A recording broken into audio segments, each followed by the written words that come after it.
I think you've got a prime example of energy. If anyone's been on the court with Nelson, he is a rabbit with a carrot. He's just running around in circles.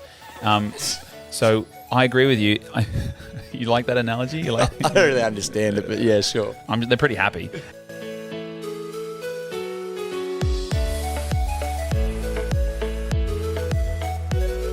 All right, welcome everybody back to the Tennis Culture Podcast. My name is Nelson, and with me, as always, my good friend Reza Tomstead. How are you today, mate? I'm great, thanks, Nelson. Appreciate the positive intro. Yeah, well, I'm in a good mood today, you know. Yeah, well, I'm in a giggly mood, so apologies everyone for the delirious random laughter. That's all right, mate. We're going to talk about coaches today, and it's a really good topic because it kind of covers all bases. We're going to talk about what we look for in hiring a coach. We use a lot of different coaches around here, as I'm sure a lot of tennis companies do around the world. And you're always looking for different levels of coaches. You're looking for people who can come in, run a strong program, be a head coach. You also need coaches in there who are doing the grunt work, the leg work, the ones who are just starting their coaching journey, a junior coach. So we're going to talk about what we look for when we hire and what we believe makes a great coach who would work for and with us. And I also want to talk about what you should look for, the listeners, in terms of finding your own coach. What we believe you should look for when starting your tennis journey, and what we believe is going to get you coming back to the sport over and over again. And I guess maybe we'll start off with what we look for in a coach. And this year, Get Set Tennis, our company, it's grown a little bit bigger, so we've had to reach out and get a few more people on staff. Just from, having a few extra hands around the courts at the moment, what are you finding and noticing that are massive positives you see in coaches, and maybe something that you notice that can be a little bit of a problem sometimes in an area that we need to work on to improve? Well, I think we've got a good set of young coaches. We have people who used to be in our groups, in our squad classes, that we used to teach, who are now at the stage where they're still playing, competing. Now they're going to university or they're in year 12 and they're looking for some employment. And I think they appreciate working for their former coach and jumping on the court assisting with us. I think it's been an amazing journey to go from, a coach coaching a student from them to them coaching with us. It's a pretty cool story. So that is where we get our source of our coaches at the moment. Is that how you started? Because that's how I started. That's definitely how I started. Yeah, exactly. And I think the issue, well, it's not an issue. I think what we're looking for is just personality and opportunistic people who are looking for a chance to, grow themselves beyond the sport, I guess. Because, we always talk about tennis being a sport of life. You have lots of challenges and different things. Coaching is just a continuation of that journey. So your ability to communicate, give back to the sport, give back to the people is what we're hoping for, and get paid a bit of money. Why not? I think that the first thing that I look for in a coach is character and personality, things that you can't teach. Give me a tennis player who's got no character, and then you give me a bubbly, bright, positive personality who's maybe a little bit sporty, athletic, might not even necessarily have a tennis background. And I would much rather have that person teach them the skills of tennis and they just let their own character go, rather than the opposite. Because it's so hard to teach character, it's so hard to teach positivity, it's so hard to teach energy and effort and all these things you need to be a great coach. And I think a lot of people in the tennis industry have got to be careful, because you get a lot of people who simply play the game and maybe even play it at quite a high level, and they finish playing, or they have played in the past, and they believe that, well, because I was a jet of a player, therefore I'm going to transition into an amazing coach. And as someone who has spent far more time trying to perfect his craft as a coach than I ever did a player, I can tell you that I have put a lot more work in, and it's been a lot harder for me to continue to try to perfect being a coach, because there's so much that goes into it. And I think people have got to be careful of that. It's not just an easy rollover system where you played, now you can coach. Would you agree? I totally agree. And, there is the player's curse. It's going back to a previous podcast, talent.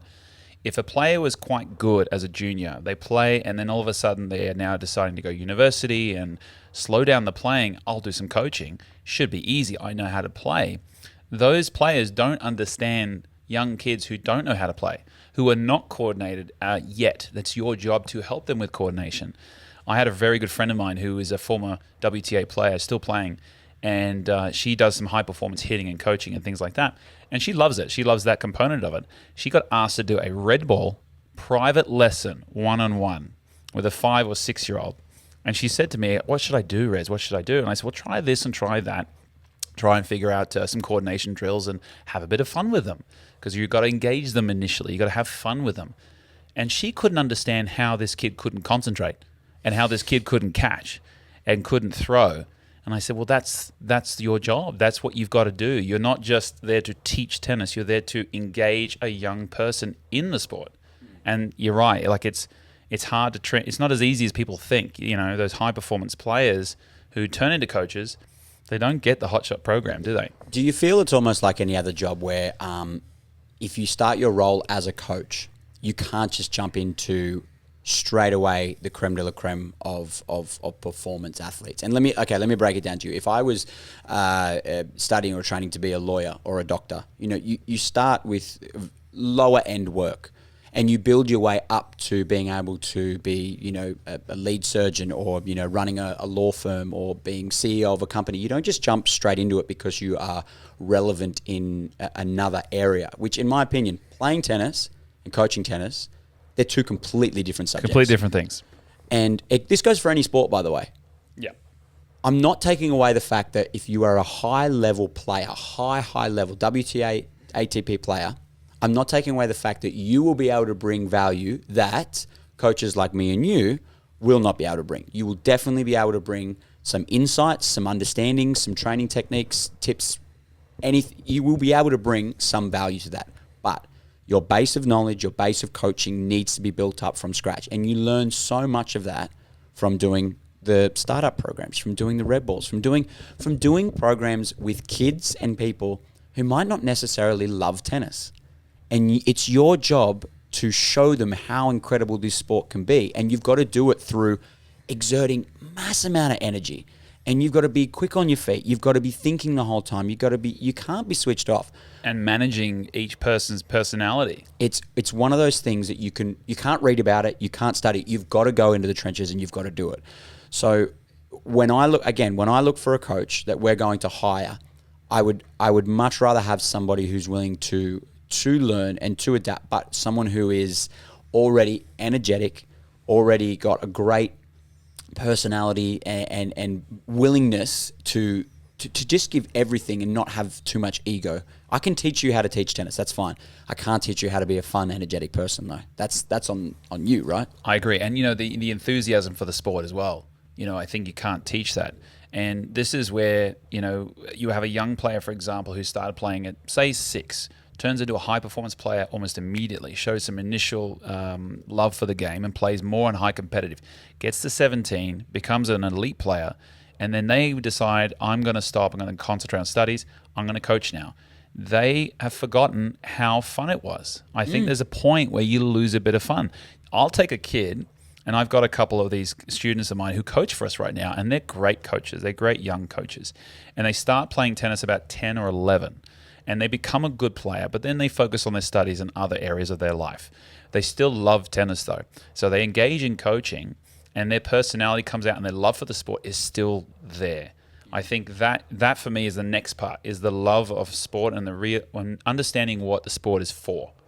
If they can transition that, then they're going to be a great coach. The energy you brought, plus the love for the game, I think those two correlate. And then the skill, like you said, will come later. So I totally agree with you on that one. Yeah, it's definitely something we always look for. When you're a client or a student or at any level, now this could be a kid who's first starting off, or you could be an adult novice player, maybe played a lot in high school, taking a break. At any level, if you're looking for a coach, which there are many amazing coaches all around Australia, all around the world, there are also, and I will never ever crap on anyone's name or anything like this, but there definitely are some coaches that take people for a ride a little bit and are more into it for the money side of things, and will not necessarily put the client first. They'll put their own needs first. So if you are a client, or if you're advising someone who wants to play tennis, what are you telling them to look for when they're searching for a coach? Okay, so in the initial part, if I have a young kid between 6 to 9 years old, or 5 to 9 years old, I'm looking for fun. I'm looking for an engaging, welcoming program that engages volume, but is fun, game orientated. If I'm looking for somebody who's a little more technical, a little more up there, I look for someone who has a bit more experience in the game. So the experience of the game needs to go up. The fun level still, I rate the fun component up there, because if you're not having fun in this process, you're not going to put everything into it. So I would make sure their skill level's higher, so a higher level coach, qualified, who I like their personality, and I would recommend them. And if it's above that, it's kind of a still fun level, skill level high. So the skill level just increases as it goes along. So that's what I would do. I'd concentrate purely on the personality side. And there's a lot of coaches, like you said, in Canberra, especially where we operate. We have a lot of good friends out here who are good, run great programs and great coaching out here. Yeah. And like you said, not to name any names, there are some programs out there that don't, and they're in there for those short-term goals of their own agenda.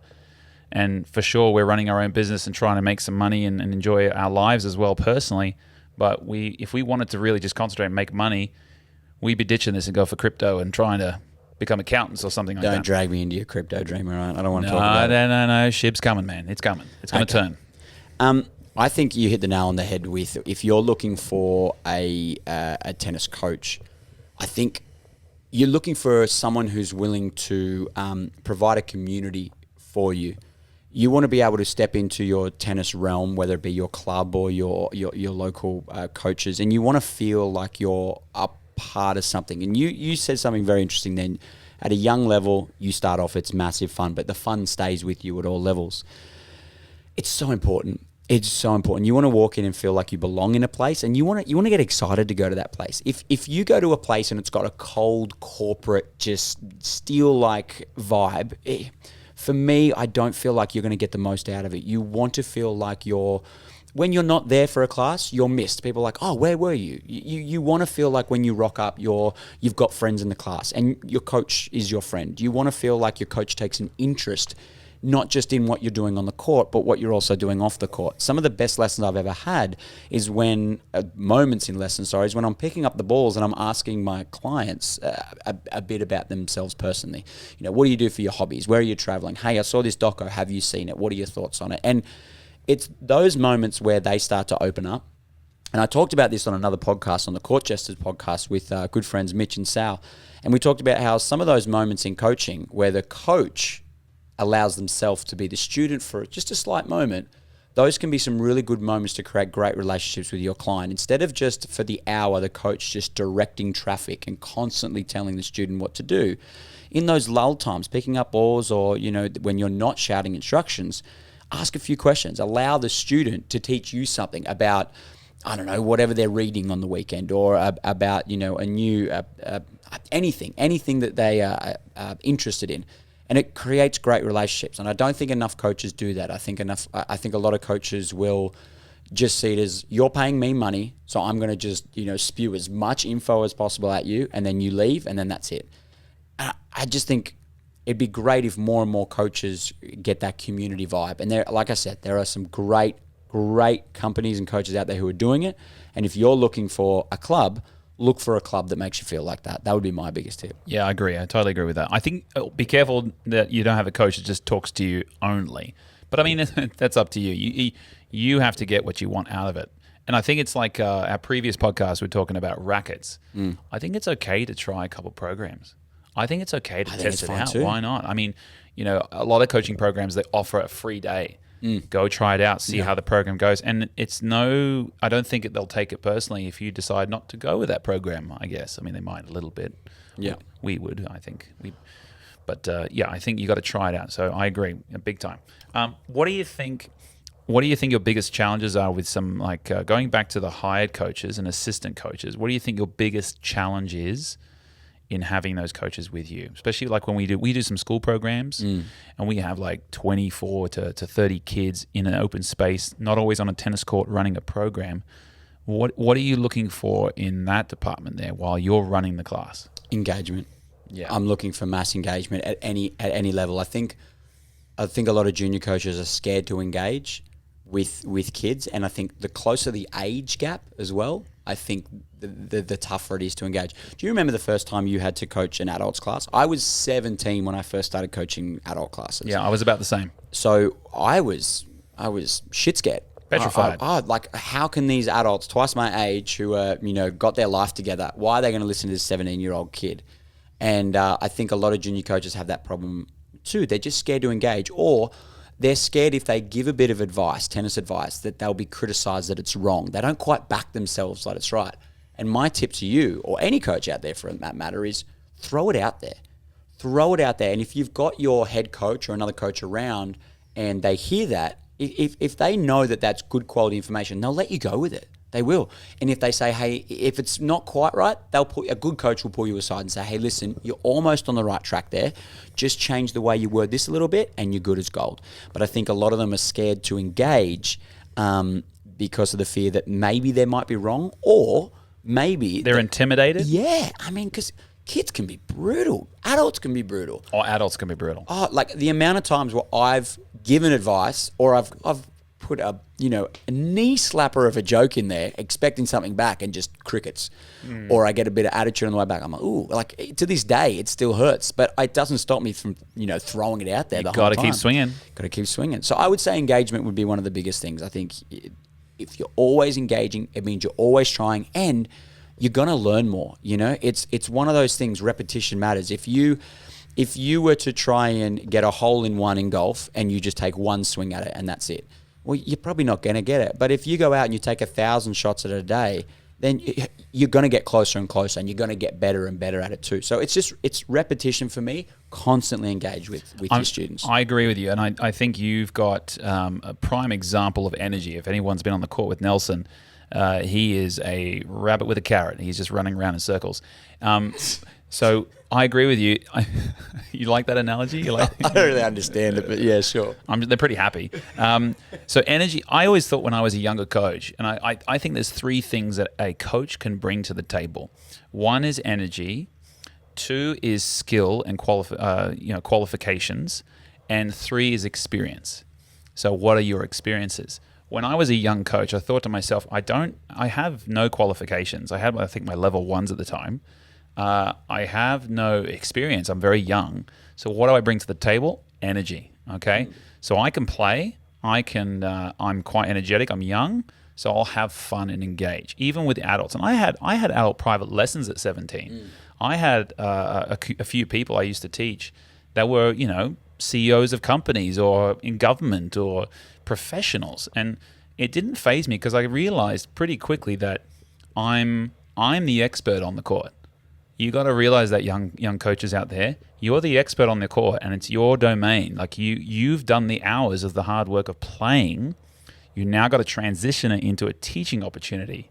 So I agree with you. Energy, get your experience over time. You only get more experience by failing and giving it a go. And three, your qualifications and skills, they'll come with time. Yeah. I'm going to add one more thing, and it touches on what we talked about before in previous podcasts. When we talked about talent, and I asked you what talent would you like to see a kid have, and you said problem solve. I think as a coach you can also do that as well. And let's change problem solve. Let's go adapt. Let's have a level of being able to adapt as a coach. We always talk about as a player we need to be able to adapt. As a coach you need to be able to adapt too. If I'm coaching Reza and I have found the perfect analogy on how to get you to hit more topspin on your forehand, boom, I've nailed it. But then if I go out and coach Buster and I use those same analogies and it's just not resonating with him, and I try another way, just not resonating with him, I need to continue to think outside the box, come in at different angles to then get the best out of him, because he's trying. Your coach has to try just as much as well. I know we talked about it a lot, but it can't be this my way or the highway. You've got to be willing to adapt. And this is why also coaches got to pull back the ego a little bit. And if you have a client who just simply has a better connection and a better understanding to another coach who might not be in your company on it, you need to go, well then go for it. The client and their tennis needs always comes first. Correct. Or you adapt, or you adjust your coaching style. Well, that's what I mean though. Like you try and adapt. You try and adapt. But like, for instance, we would have clients, and I bet you could name 3 clients right now that you coach, that that you get the best of, but if they went to me, probably wouldn't get the best, and vice versa. I could name 3 clients that I know adapt really well to, or train really well with me, but then your style. And we have very similar styles, but there are a lot of subtle differences as well. So I think as a coach, got to be willing to adapt. So if anyone's out there looking for coaches, first of all, Get Set Tennis is a great program. We run programs at Red Hill, Kayleen Amaru, that's our little plug. But what I do want to say is if you are looking for a coach of the program, look for a club that has a sense of community. Yep. Look for energetic coaches. Look for people who can adapt. Look for a level of technical skill and understanding, a professionalism. It's a lot of stuff to tick off, but if coach is doing it right, that's what I would look for. And when I go to do other things, when me and you tried boxing, when me and you tried other things, we look for coaches that kind of tick all those areas that make us feel that way. So that would be my tip. And on the hiring front, I would stick with energy, not necessarily skill. Try to look internally for your own coaches, because then there's the community vibe as well. You're connecting with the community there.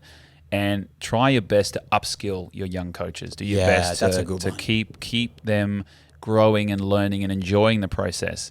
And I think you'll find you'll get some really good. You might even get a long-term coach over a period of time, because there are career opportunities in that. Look at us. Yeah, we're doing okay. Real quick, wrap this up super fast. I'm going to put you on the spot here. What is your favorite level, style, person to coach? Put you on the spot here. Wow. Okay. I think anybody who's new. Great call. That's a great answer, Rez. I think anybody who's new. Yeah. I'm nailing. I did the last one pretty good too. You like my answers. So sorry for those clients of ours who've been with us for 6 years. Yeah, no. I love them. Don't get me wrong. Yeah. It's very rare. That's not the thing. But when I get someone new and I can convert them to liking the sport and wanting to come back and then seeing them grow, that's really cool. I like that. And that could be a 5-year-old in the Red Bull program in the minis, or CGS high school program, with their recreation, they're having fun and they're getting better. I like it. It's fun. I'm very similar. I think that I really enjoy trying to transfer anyone from another sport. It's a bit of a battle, like a mental little competition for me. I love it. But whenever I get someone that said, hey, look, I stopped playing footy this year because I want to play tennis because I have so much fun here. I'm like, yes, win. Done. So, anyway, that's what to look for. I think that we look for in a coach, and what I think people out there, if you're looking for coaches too. Yeah, I agree. And I hope you enjoyed today's podcast, everyone. And am I signing off today? Yeah, no, keep going. I didn't want to interrupt you. I got to get the subject right. Okay, well, thank you for joining us for today's podcast. If you want to subscribe, please do so below on the link. Oh, do so on the so link. Close. I know. Stop, I'll take over. Okay. Guys, thank you so much for listening to Tennis Culture Podcast. If you would like to subscribe, please click that little button below and tell your friends about it. See, just simple. Just yeah, I got to get the tongue twisters down. Yeah. Okay, I'm practicing. Okay. Well, guys, thanks so much for listening. This has been a episode of Tennis Culture about tennis coaches. This is Nelson and Reza from Tennis Culture signing out. Yeah, you can't stuff that one up, can you? I'm doing well with that one. I'll get promoted soon.